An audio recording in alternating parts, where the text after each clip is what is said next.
Hello, everybody, and welcome back to Outdoor Asylum. Brad Allen with Elite Duck Calls. Got David St. John with us as usual.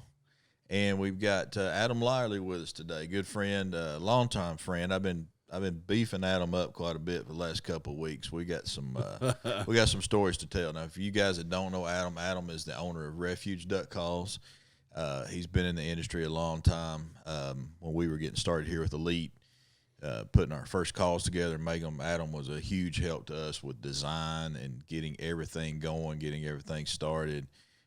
So Adam's been a big part of helping us get Elite started and runs Refuge Calls. Had a big business. What was the name of your business you started where you were making the duck pits?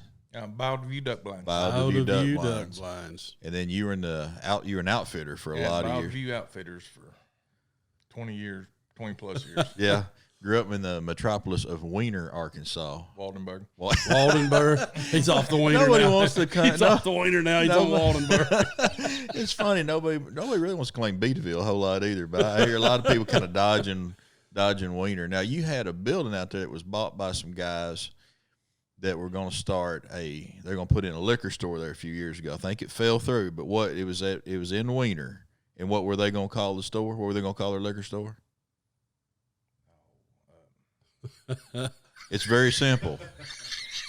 Weiner Liquor, isn't it? Yeah, he just didn't want to say it. He didn't know Yeah, I can think of it. I had Weiner Liquor. the funniest one is in Weiner, we literally, and it's got the sign that says Weiner Outreach Program. All my duck hunters always had to stop, take a picture of it. Get their picture made by the sign. Then the gravel road that runs behind my house, it was called Weiner Cutoff. It was a road that I ain't gonna live there. It went from 14 in the back of Weiner, and they finally quit putting signs up because I guess statute of limitations up. Everybody on the planet stole as soon as they put up no Weiner cutoff signs, somebody steal them. That was right. Yeah, it's now called Lorena Bobbitt Boulevard. So I changed it from Weiner Cutoff. Oh, that's awesome. But anyway, one of the main reasons I want to get you in here now. There's a story that is really amazing that I think the listeners would want to hear, and I'd like to hear it again because it's pretty incredible. The story that Adam is dying to tell is he's wanting to tell the story about the time he convinced the 2016 world champion duck caller Phil Green that I was gay. And against my better judgment, I might let him actually tell that story after we talk about this. The first one I want to get with is the Snow Goose story. Now, we were joking about Weiner in Waldenburg, and Adam and I laugh a lot because we grew up in a similar fashion. You know, I grew up in a real small town, Beattyville, Arkansas, that was not too far from where he grew up. You know, it was a lot of rice fields, soybean fields. It's ag country, small schools. You know, we grew up in a similar community, so we always joke about that. And I remember hearing when I was young, you know, we're always sitting out there around the rice fields, and all day long the snow geese are just, you know, big flocks of snow geese flying through in the winter. And we didn't have specs like we do now. Used to it was just all snow geese, you know. And I could get up at any morning. I could wake up with fields on both sides of the house, and you know, walk out to get ready to go to school, and it looked like a snow globe somewhere in a field next to us with just snow geese piling in there. And someone told me once, they said, you know, Brad, there's people that have figured out how to kill those things with by using a remote control airplane, like a toy airplane. You know, and this is back in the day when killing those things. If you were killing snow geese when I was a kid, you jump shooting them. What we used to call Indian shooting them. You might be sneaking down the ditch, find something to hide behind, sneak up behind, shooting them. We didn't have like the electronic collars and the big spreads. There wasn't no conservation hunting then either. It's just you know, just the snow goose season during duck season. Exactly. So it's kind of torture being a young man that wanted to, you know, shoot anything that was legal to shoot. And you see all these snow geese, but, you know, they're just kind of hard to shoot them. So I heard someone tell me, so, you know, Brad, there's some guys that figured out how to kill these things using remote control airplanes. And I don't know if they told me this. Probably it's just me envisioning it in my mind at the time. I've thought, how would they, you know, okay, so how are they doing this with a remote control airplane? And in my brain, somehow I got it that knowing how waterfowl fly and how they follow the lead bird, I thought they got to be flying this plane in front of these things somehow, right, and tricking the geese into following it to lure it down into gun range.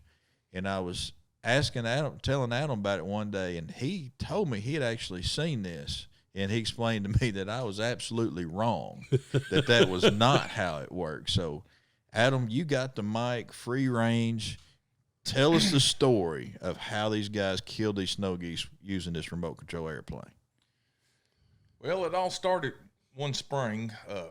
About a mile north of my lodge is an airstrip, and remote control airplanes was a big thing in the Wiener-Wallenberg Fisher area. And I'd hear them down there flying, and one spring somebody said, next year when snow goose season comes in, said, you have got to see this. And I said, what are you talking about? They said, there were some 8 or 10 geese flew over and said, we got to chasing them with these airplanes. He said, we can make them go anywhere we wanted to. He said, we can put them 5 foot off the ground, 10 foot off the ground, flying between the buildings. And I said, well, damn. I said, we'll have to try that next year. So, I don't think we did it that year. It was the next year because we was busy. I was just starting a guide at the time. And so duck season was over with. And Randall Davis called and said, you want to try this? And I went and watched him. And, wherever you want them, he put them. They just look like a border collie on a herd of cows. Okay, so it's not, just to be clear, painting the picture for everybody listening, it wasn't like I thought where they're following this airplane. No, if you want them to go lower, you get above them. If you want them to go left, you get to the right. And they're running from rather than following. They were flying with their heads turned back looking at that airplane. Scared to death. Scared to death. So Jason Howard was guiding for me at the time, and we were young, and he said, man, we need to try to kill some of them. So we talked to Ray and said, you flying by and we shoot them? He said, I don't care what you do. He said, shoot my airplane, you got to pay for it. I said, deal. We killed every goose that flew by and run out of shells, and word kind of got out. And next thing you know, there's 40 guys showing up, 5 or 6, 7 guys with airplanes, and we're just sitting around waiting on them, and they'd go get them. We'd see a flock. They'd go as far as the remote could let the airplane go, and they'd fly 100 by. We'd shoot them. They'd go in 12 different directions, and then it would there'd be one chasing them, then there'd be 3 or 4. Then them 3 or 4 fly and herd them all up in a great big old ball again and bring them back through, and we killed every damn one of them. And all right, so what at the time was the limit on snow geese at this time? I really think we had a conservation hunt at that time. Oh, really? Okay. Because we didn't do it during duck season. And I don't remember what year conservation hunt come in, but it was. I know it was along the time frame you're talking about when it came in, because that became a big discussion everywhere. Oh, yeah. About the airplanes and chasing them snow geese around. And, I don't know if we were the first ones to do it, but we were the first ones that I know about in that part of the country.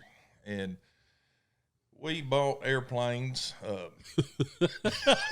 We'd shoot airplanes. If somebody had hit one. We should have invested in that.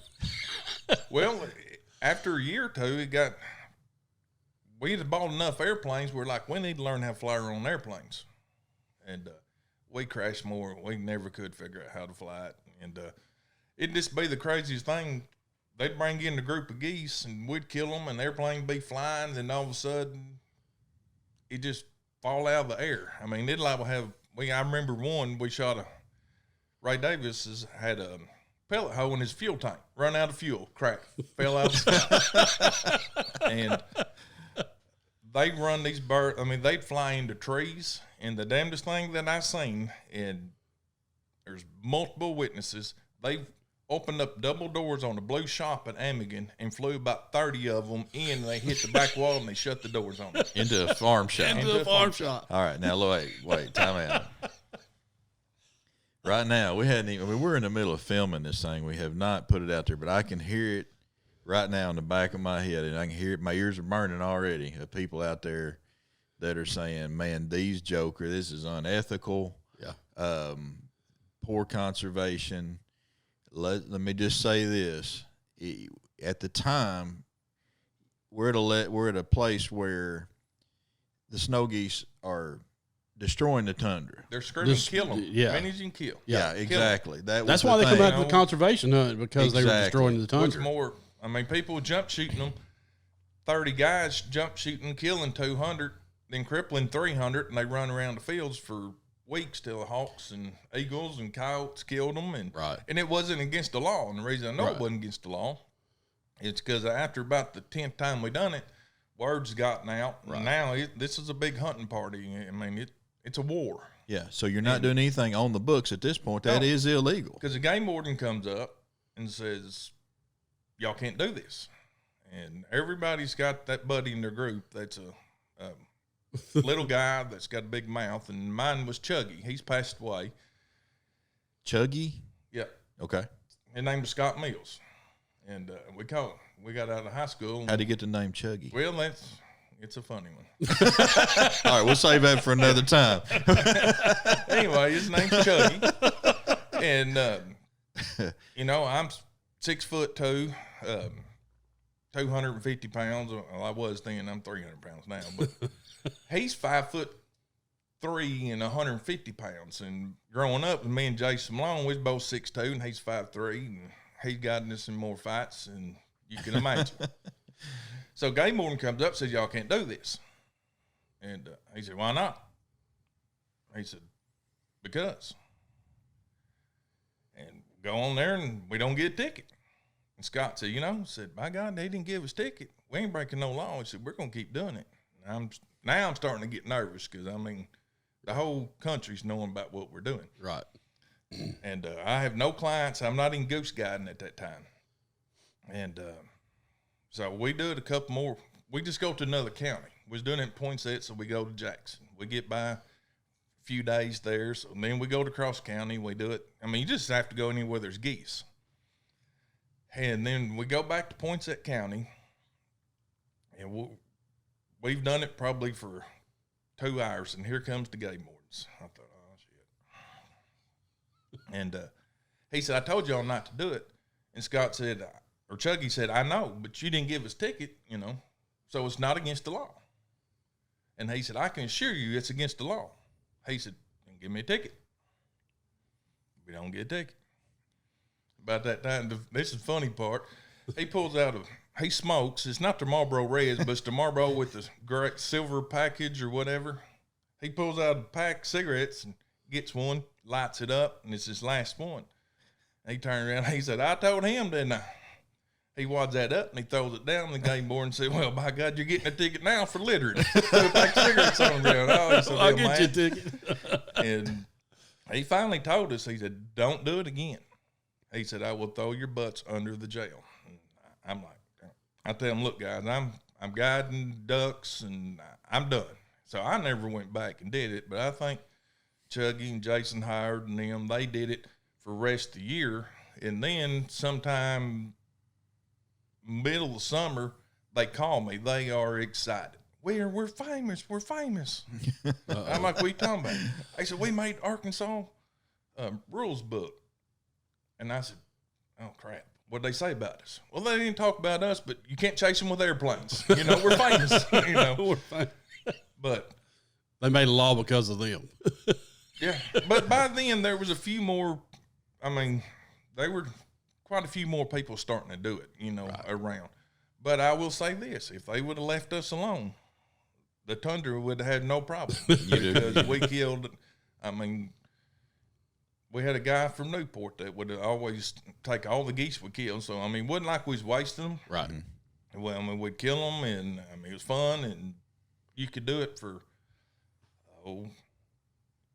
$100 worth of gas and airplane, and plus your shells, and then, we started goose guiding, and now you're spending $10,000 on a spread to kill 100, where we could spend $100 to kill 1,000. That's right. But we had fun. it just all happened because some geese flew over one spring when, you know, it was a pretty Sunday afternoon and they was flying the little remote control airplanes. But they would look behind them at that airplane. They didn't even look where they were going. You say you'd seen them actually run into things before? Oh, when they run into trees, high line wires, side buildings. Just because they're looking back instead of where they're flying. Seen them hit the ground. Man, what happened with the shop? Like when y'all flew them into that farm shop, shut the door. Shut the door. They went, and I don't know if they turned them out the next day or whatever, you know. And but we, but I mean, you could fly them through a hula hoop. I mean, just wherever you wanted them to go. And I mean, I've got cattle that just remind me of a border collie on a cow. I mean, just wherever you want to put them, they'd go. And that's one of those things too. Like we talk about, like we know there's going to be a lot of people, and I know it's coming. Oh my God, this is horrible. You're harassing the waterfowl and not ethical. And I can read I don't even have to look at the comments to be able to read it. And let me tell you this. We got laws on the books now. That's right. And we're not advocating this. We're not trying to tell someone go break the law. There's a lot of people out there right now thinking, hey, bud, so half the people are going saying, boy, this is unethical. This is terrible. And then there's other people out there saying, man, hey, guess what? We got drones. Yeah, we don't have these remote control airplanes. We got drones. We get some guys together. We got to try this. Not advocating try. That's against the law. So this is not something that we're advocating you do. But at the time, they're telling everybody, kill as many snow geese as you can. In fact, there are a lot of people that were saying, like talking about raiding the nest. Let's get up there in the tundra and break some of those eggs. Yep. But I think PETA pretty much was against that so much that they ended up not ever doing that I know of.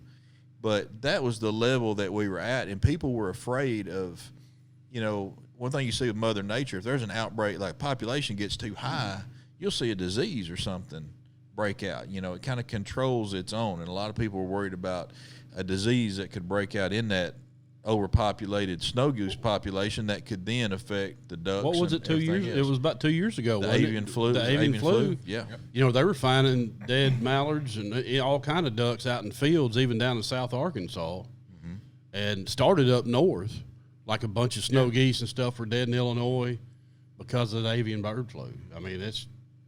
Well, as I got bigger in guiding, I'd tell stories, and I can't count how many times Jason Howard, he was wanting to do it, but I wouldn't. Clients would tell these stories, and they'd be like, we'll give you $10,000 and pay all the fines. I mean, it would be... and that's what this is about, though, is telling the stories of back, well, I guess you can say for our age, yesteryear, things that happened back then that was legal. I mean, it wasn't illegal. Yeah, I mean, you could do it, and I mean, it wasn't like it was traumatizing them. I mean, hell, we killed them all, so they didn't go back. They didn't have nightmares that night. They didn't have nightmares because they wasn't part of them 300 running across the field waiting for an eagle to get them. Yeah, I mean, and we, not just us. I mean, we couldn't kill enough, but if there'd been some more groups like us scattered, I mean, we could have took care of the goose problem in 2 years. Yeah.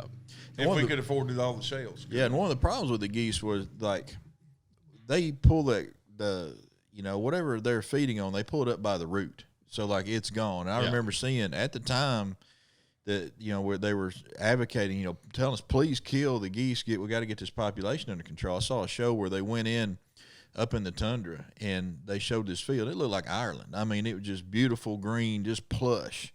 And then they took chicken wire, and they wired in like an acre or so of it where nothing could get to it. And then they let the geese come in and do their thing and feed, and then they came back to it. And everything under that chicken wire was the plush green stuff that you saw before, and everything else was just, when I say mud, I'm talking about slick mud. Slick mud, just where they had ripped that up. So they were destroying the tundra. So they're wanting us to control them, and now you guys are probably doing the best job of anybody at actually doing that. And you taught the guy, you weren't wasting them going to the guy in Newport. If you were doing that now, I mean, enough people get together, clean these geese. I mean, how many hungry people could you feed? Oh, if you do a goose right, it's as good as anything you've ever ate. Yep. That's simple. How do you like to cook a snow goose? I cook them. lay the breast down and then cut it in half, then flip it over, then put it in strips and just soak it for about 3 days in white vinegar or something like that. Yeah, yeah. I've soaked them in Coca-Cola. Yeah, and till the water quits turning red, then they're in them strips and fry them up like chicken strips. My kid used to eat them like crazy. You know, I've had a guy tell me, because I've talked about, you know, down here in Arkansas, man, you can sit there and watch videos in Arkansas where they're pulling that even rice stub up by the root and they're eating mud and all. But he's from up north, and he said that, you know, them snow geese up north are awesome to eat because they're mainly they eat all the grain. But when they come down here, all the grain's gone. Right. So all they have to eat is the root. And he said that's why they're so bad down here. Really? But up north, mainly they eat all grain, and so they're not near as bad to eat. Just soak them in salt water 3 or 4 days until That's right. they quit turning red. I had a game warden tell me he soaked his in white vinegar for about 24 hours, and he said you can't tell the difference. No, I mean they're as good as anything you ever ate. When was that we had those? Was it 2 years ago, 3 years ago? We had those extreme cold temperatures. We had all that snow in February, ice, and it was like, yeah, you know, that was, matter of fact, Valentine's Day or something like that. Yeah, what was it? What did the temperature get down to? Way below zero, like -5 here. Yeah, which in Arkansas that's not something we deal with all the time. Not all the time. No. There's some guides that I know. Then there was Old English, I think is the name of the hunting club. We hunted with those guys that year. One of the guides' name, and I'm trying to think of his name because we call him Hoss. So Hoss is his nickname, and I'm sitting here struggling to actually remember his real name. I always call him Hoss when I see him. But he was telling me about something that he said, man, he said, I've hunted these geese for a long time. I've never seen anything like this before. It had gotten so cold, everything was frozen up. They couldn't eat anything. You know, the fields are covered in ice, and it was just so bitterly cold that he said some of those geese had died, had like almost frozen down on the ground. And some of the other geese were eating. They'd like turn into Hannibal Lecter geese. They're like cannibals, you know, they're out there pecking at the dead geese. And actually, he said, I've seen where geese were actually cannibalizing themselves to where it had gotten so cold. Have you ever seen anything like that? I'd never heard of that before. But I know it got so cold that everything, like you were talking about, froze up. You know, you get in Arkansas -5. That's stinking cold. But a lot of the oxbows, because the White River was up and it had running water, that anything that was opened up, even in the woods, was loaded up with snow geese. Mm-hmm. Everything. They were landing in the pockets in the woods, of all things. Mm-hmm. And you very seldom see geese do that. Snow geese do that. Just out of curiosity, when y'all were doing this and flying the airplane, what was more fun, shooting or flying the airplane? It was all funny. I mean, laughing. I wouldn't be able to shoot. I don't know how many airplanes crashed in, because if you got off of them,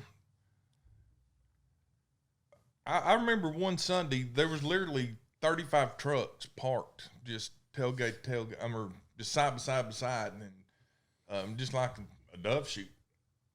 Everybody was lined up. Get ready, boys! Here they come. In the air, you know, you had to stay fairly close to them, and it was watching the guy flying the airplane, because you know we all kind of had a gentleman's agreement. Hey, we'll let them get in the middle before we start shooting, because you take 25, 30 trucks lined up, and it's a bunch.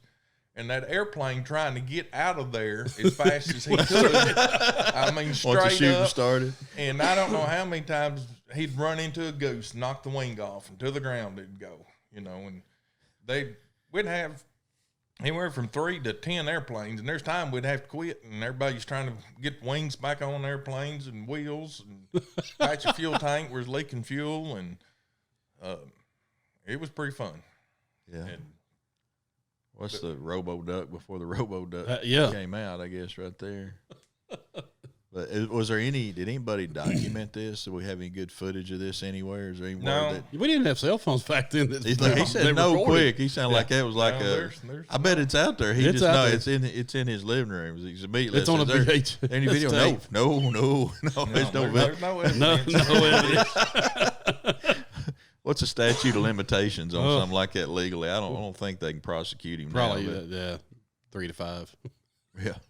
Well, it's been 25. It's been longer than that. It's been a long time ago. Yeah. And that's what I was thinking about last night. I was like, when did we do this? I'm like, oh, it had to be 15 years ago. 15 years ago, was it Josie's celebrate Brad's win? I mean, like, well, I got to go back farther. Yeah. Time. I don't know. I started guiding, and I don't know. I was up there working with you. You say, when was you up there helping? In the mid 2000s, I know. I built a log cabin in 2007. That's about when I started helping. Yeah, and then I was down because you had the old lodge on the highway. I was down there on the highway. Yeah. For 4 years, and then I was north of Wiener in that 2-story house up there for. Caitlin was born in 96, and I think I started guiding 94, 95, somewhere in there. And it was right there. So it was young and dumb, but we had fun. Killed a ton of geese. Would you go back if you could? Oh, yeah. No hesitation there, buddy. Yeah. It's been a lot. And it's funny how all my guiding started. I mean, you may not even know this story. It was kind of a 2-part deal. My grandpa, he was a doctor, and he started Mark Tree Hunting Club. And by the time I was 18, they had taken in a few members. I think they had 8 or 10 members, and they kind of had a gentleman's agreement, 2 guests per day, but nobody ever really enforced it. And my grandpa, back then we didn't have cell phones. He come by and asked, he said, "You going to duck hunting in the morning?" I said, "Yeah." He said, "You care to take a couple guys?" I said, "I don't care." He said, "I had too many show up, so we don't have room in the blind." So I took a couple of my grandpa's doctor buddies there behind my house. I mean, where my cabin is, 150 yards out there in that pit. And I mean, we just smoked them. The next day, they said, "You going to go tomorrow?" And I said, "Yeah, I'm going to go." And they said, "Can we go with you?" I don't care. They give me $100. I'm like, "Dang, $100." I said, "Yeah, you gonna come tomorrow?" I said, "I'm gonna hunt Monday too if you want to." And so I made $200 doing that. So I told my grandpa, I'm like, "Hey, anybody got too many? I'll hunt every day. Send them my way." Spillover. And he actually sent, he'd call and say, "Hey, I got too many," and it was just kind of a deal there where they just kind of knew they'd give me $100. I mean, not per man, just $100. Yeah. But 19 right out of high school, that was pretty good money. That's good money back then. And beat picking up chunks in the field for minimum wage. Yeah, I did that for free when I was a kid for my dad. And then I was actually getting a divorce. This was a couple years later. And I'd been duck hunting and went to my lawyers, and he said, "Good God, son, what you been doing?" I said, "Duck hunting." He said, "I always wanted to do that." I said, "Well, let's go." And he went with me the next day. And same thing. He said, "Can I go tomorrow?" I'm like, "Yeah." And we got done. We hunted 3 or 4 or 5 times, and my divorce was final. And I said, "Well, it's time to square up." And I noticed at the bottom it was like minus $500. I said, "What's that for?" He said, "Oh, knock a little off, take you duck hunting." I thought, I might be able to make some money doing this. At that time, there was nobody guiding in the Wiener area, and I had people tell me I was the biggest idiot on the planet. Who would pay to come and shoot these darn ducks? I'm like, well, we're going to find out. And the internet had just started. And there was, I had a guy named Freddie in Little Rock. I can't even remember, Freddie Gear or something.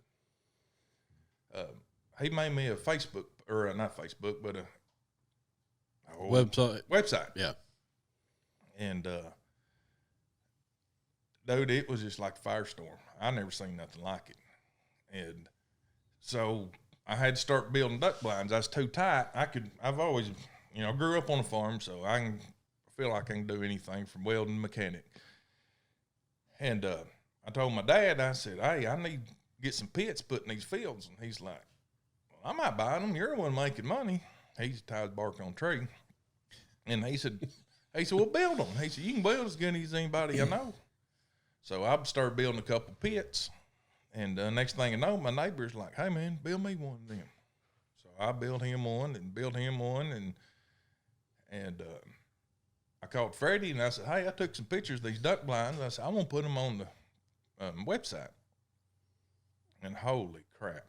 I mean, y'all know how many I built. Oh, yeah. It went from, I built 8 or 9 for me, you know, so I had more places to guide out of, then built right for my neighbors to sending duck blinds from, I mean, Arizona to, I know people can say Arizona, but we've seen them Arizona, everywhere in the United States. I mean, and you were delivering them. They wasn't coming and picking them up. You were. No, that's what I've always said. The 2 of the most exciting moments in my career, when I started guiding and housing people, my mom and stepdad they'd come in and help me. And they'd be like, look, I know sometimes you got hunting afternoons, we'll have supper cooked for you. So Mom and Mickey we'd come in hunting and they'd have supper cooked. They'd feed everybody, and they're like, we're going home. I'm like, what about dishes? You do them.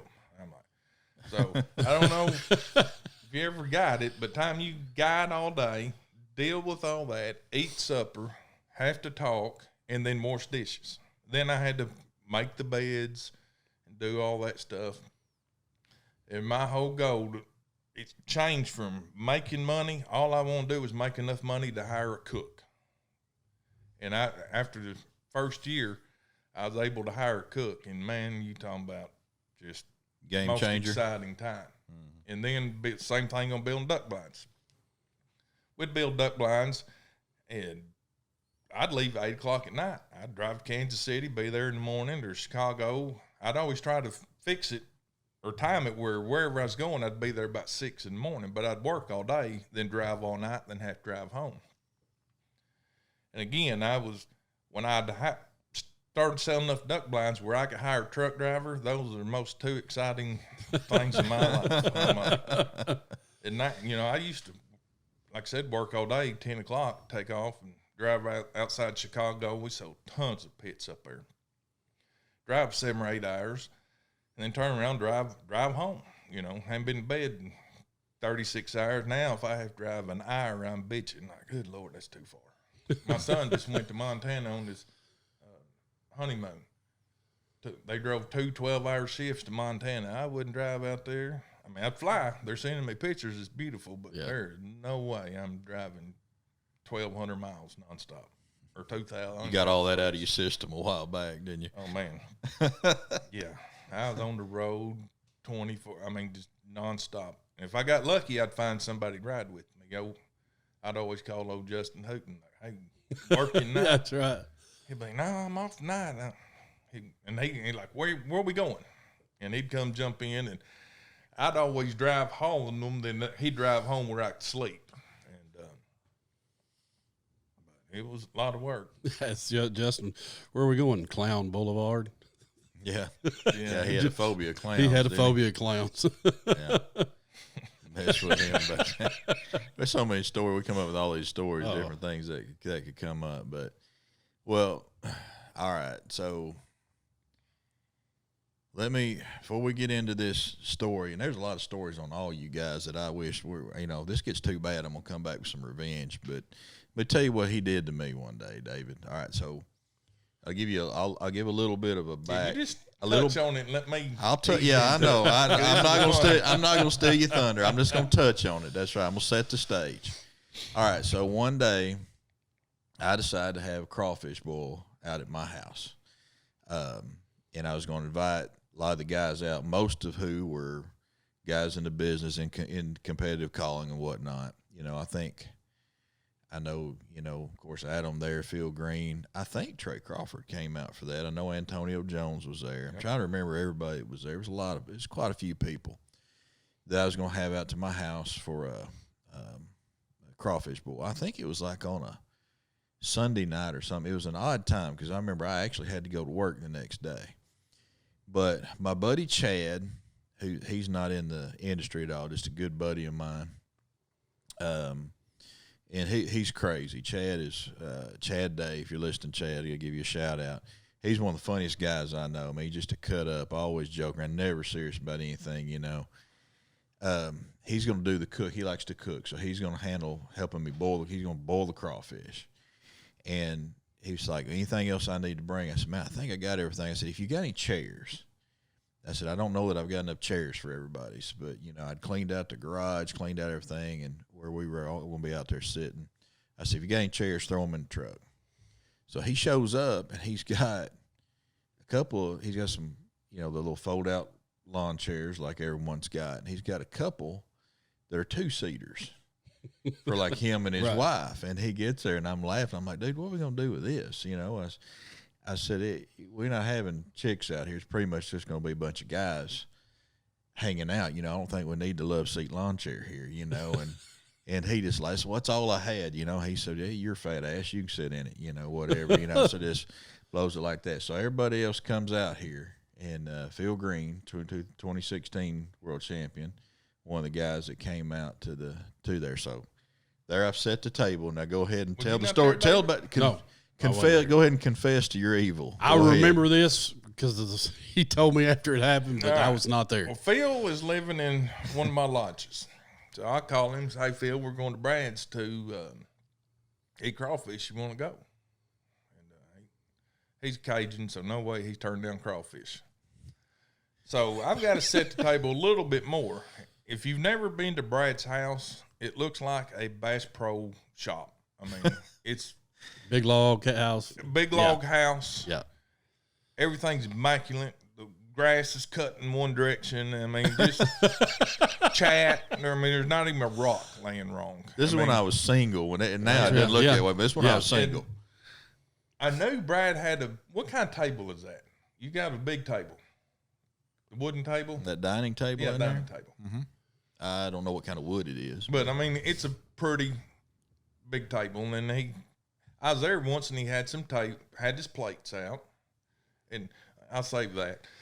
So, me and Phil are going, and I said, Phil, you ever seen Brad's house? He said, no. I said, dude, it's nice.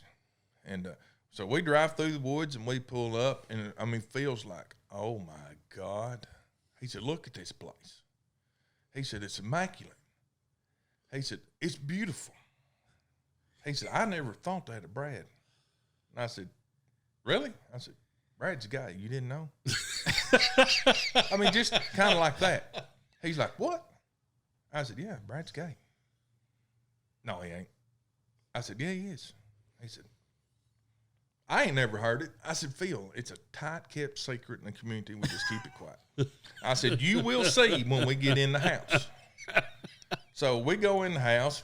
Brad's talking to Phil. Everybody's talking. So I'm taking Phil around, showing him his house. Brad's got a table, got his table there, and he's got some. I said, Phil, he's got a damn salad fork out. I said, who puts out a freaking salad fork? He goes, yeah, I don't know. He said, I only need one fork. I said, I do too. And I said, he's got two glasses. Who needs water with their tea?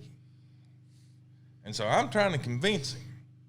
And there's a couple things that, I mean, maybe the rug. I don't know. I kind of look at it and I'm like, Phil, I told you. So it takes a little while, but I finally got him convinced.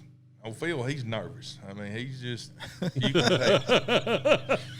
And this goes on about 30 minutes. And Brad comes up to me and said, man, he said, what the crap's going on with Phil? So I tried to talk to him, and said, he just didn't have much to say. He's acting funny. I said, oh, I told him you was gay. He said, you did what? I said, I told him you was gay. He said, good Lord, what'd you do that for? I said, well, hell, you got a salad fork out with the deal. I said, it wasn't hard to convince him. It's a salad fork. Yeah. I said, it wasn't hard to convince him. So Brad says, well, might as well have some fun with it.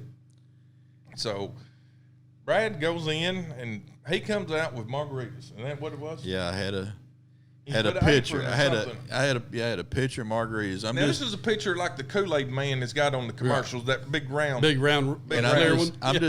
I'm tending to my guests, making sure everybody's got a drink, got a full cup. You know, I'm just like I always am, just trying to be a blessing to everyone, and then this is what I get for it. Brad says, "Who wants a margarita?" And I look at Phil like nodding my head, like, "I told you." So Brad's pouring everybody. He comes up, Phil, and says, "Phil, you want one?" "No, I don't want one. I'm fine. So Brad gives everybody one that wants one, and there's 3 or 4 empty chairs sitting there. And going back to this 2-man seat, Brad sits the pitcher down and sits down, and I think you cross your legs or do something. No, I sat next to Chad. Yeah, Chad you sit right next to that guy, but I think you kind of cross your legs. Not like a man. I crossed my legs like a woman. Yeah. He crossed his legs, and I'm looking at Phil, and I nod my head. I reached over and you pat him on the leg. Yeah, Chad is looking at me like, "What are you doing sitting next to?" So I sit in there, I cross my legs like a woman, and I look over at Chad, and I reached over and had shorts on when I patted his him on knee. the leg. Phil jumps up and says, "I can't handle no more of this and I'm walking home." He's gone. Everybody's looking like, what in the world is wrong with Phil? And the whole time, and you know how Phil walks, he kind of got a little waddle to him. His arms are just, and he's a hollering, I'm walking home. And I'm hollering, Phil. Brad's laughing. Everybody's just like, what in the crap is going on? And I said, "Phil, I've been lying to you." He said, "Brad's not gay." He said, "You sure?" I said, "Yeah, I'm sure he's not gay." And Brad's laughing, and then everybody finds out, and we all laugh and carry on. But, I mean, this whole thing went on, an hour before it blew up? Yeah, we tortured him for quite a while. The one that really got assaulted in this whole thing was Chad. For me to go sit down next to him and cross my legs and pat his knee, he joined the Me Too movement at that point. After I did that, because he was like, "What in the hell is going on here?" When he come out with the margaritas and was acting a little bit different, everybody's kind of like, "What the crap's going on with Brad here?" So, but Phil, he just lost it. He couldn't go no more.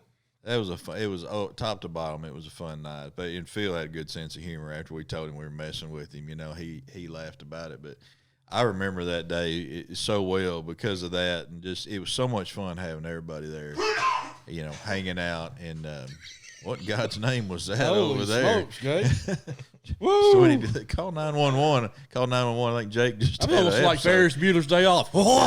Yeah. I heard it. Our producer just had a little stroke, but he'll be okay.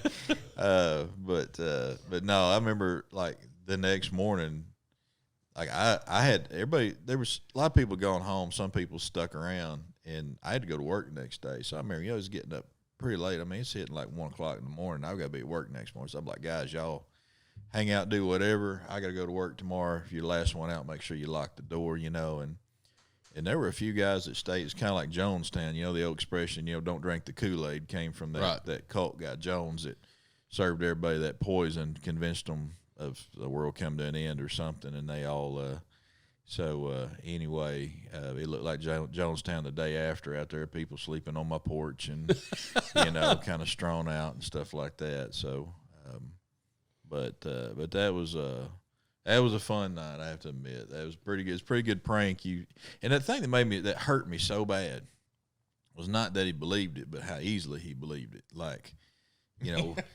remember Brad saying that. I said, "You're not mad at me for telling him?" He said, "No." He said, "I'm more hurt that he believed it so easily." I said, "Damn, Brad, you had a salad fork on the table. It wasn't hard to sell." And he tapped his buddy on the leg. Crossed his legs. Phil's just like, "Well, this clears a lot of stuff up." He believed it and went on. But anyway, that was fun. But man, it's, this whole industry. I mean, think back some of the funnest times in life. I remember me and David deer hunting with with the daughters. I almost said granddaughter. That's what I got now. But with the daughters deer hunting. Yep. And then me and Brad, hunting the same stuff. You hunt it by ourselves. And you remember the old hen that was flying around and I sniped her. I saw you shot a lot of hens, man. Yeah. What are you talking about? The other day there was one that just flying around and just whack, whack, We didn't flip the panels open. I just stuck my gun up between the deals, and she's right above us. So like me and him sat at the Bio to View launching ramp trying to start my motor. About an hour and a half in, ran the battery down. Come to find out, the kill switch was kicked off. Nobody figured. You remember that? Mm-hmm. For an hour and a half. Remember that Hickory Ridge guiding.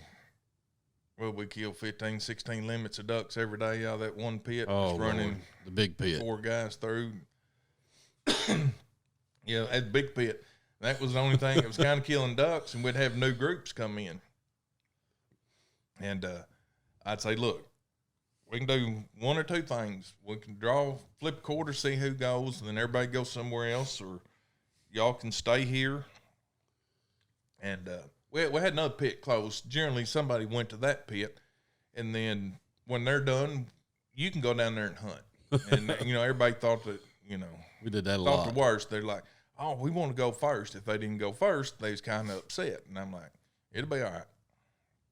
So I don't know how many times I did on the phone, like, hey, we're about done. Start bringing another group.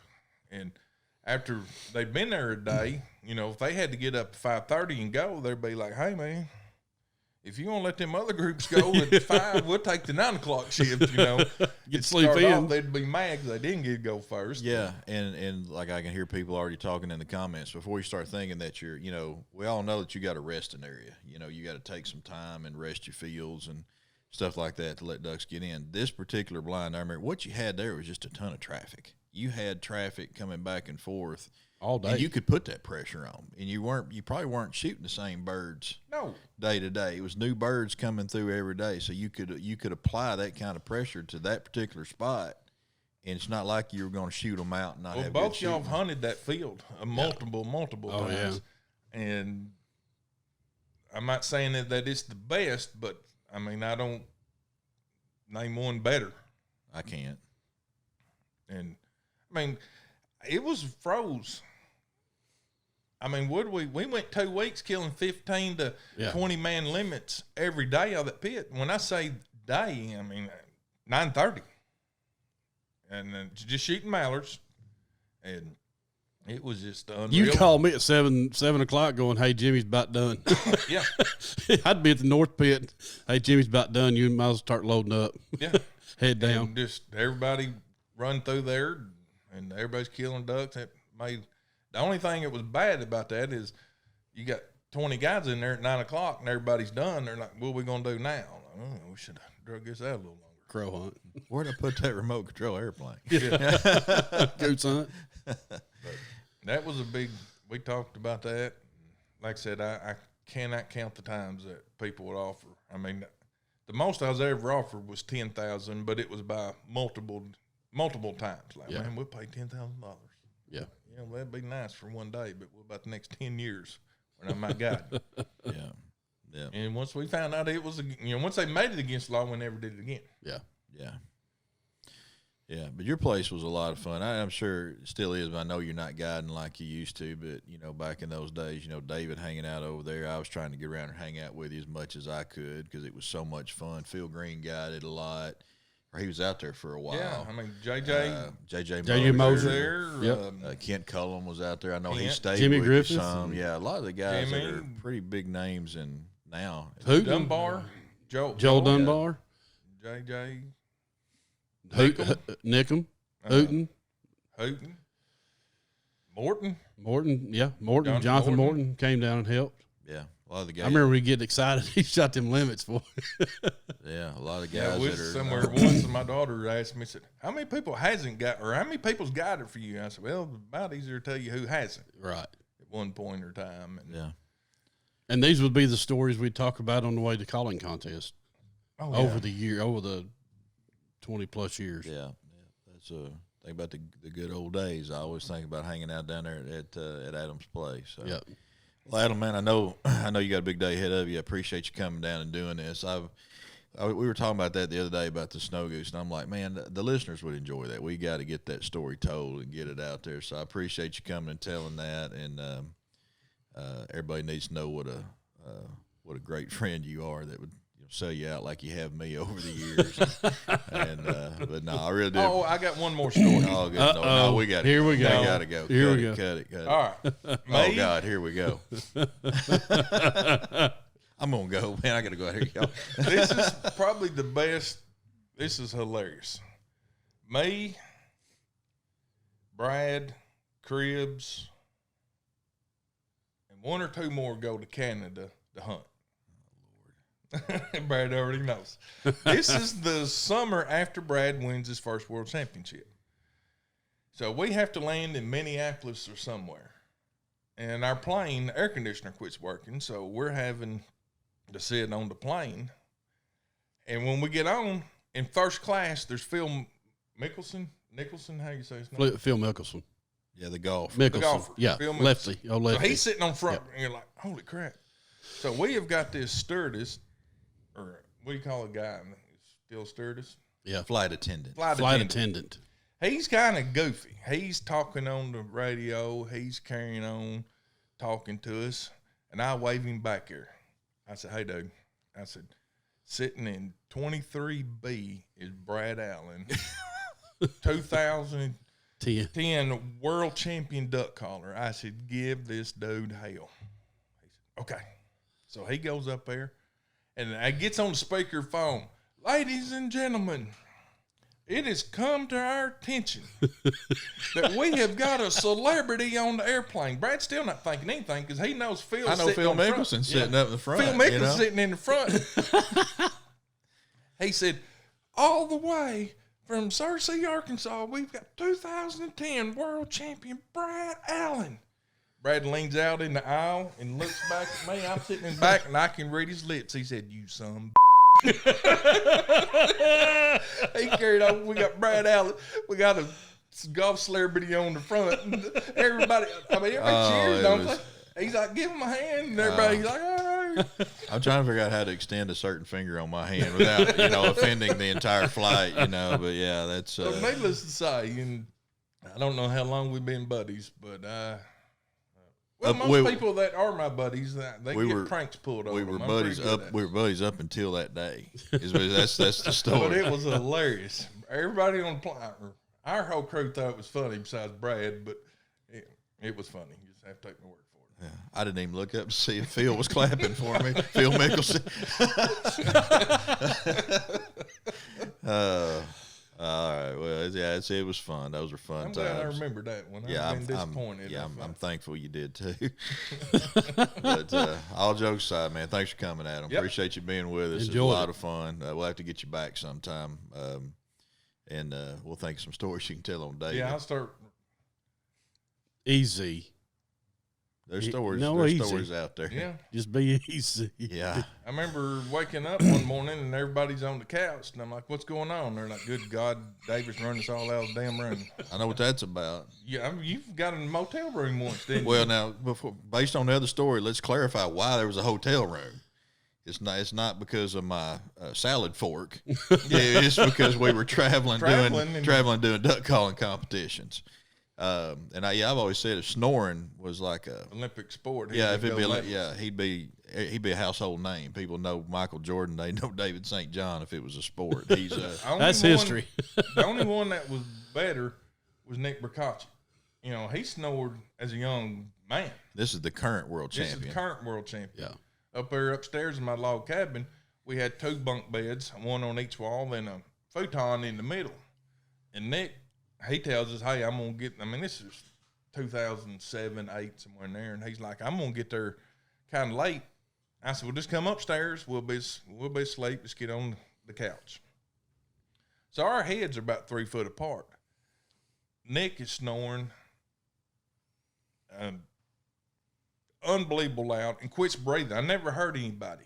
At the beginning, it would kind of scare me. I'd be like, he'd snore, then nothing. I'd be like, oh my God. Severe sleep apnea. You thought you died, yeah. Yeah, like Nick's dead. Then I'm like, Nick ain't dead. Then he'd do it again. Finally, about 3 o'clock in the morning, it went from, oh my God, Nick's dead, to when he would finally breathe again, be like, damn, he ain't dead. I wish he'd died. Yeah. That's what I told him. I said, we went from I was scared you dying to I was disappointed you're still alive. Because, my God, I've never heard nothing like it. Oh my gosh, yeah. Well, that's typical. There's always that one guy on there. When you're staying at duck camp, there's at least one guy. I'm afraid I've been that guy probably a time or two. But well, my grandpa was that way at his duck club. He'd tell everybody 30-minute warning. Go get in bed and go to sleep. I'm going to bed in 30 minutes. You got 30 minutes to get to sleep before him. If you didn't, you wasn't going to sleep. Oh man. Well, Adam, man, thanks again. Appreciate you being here. It was a blast, and we'll get you back on. So, everybody, y'all tune in next week. Y'all have a good one.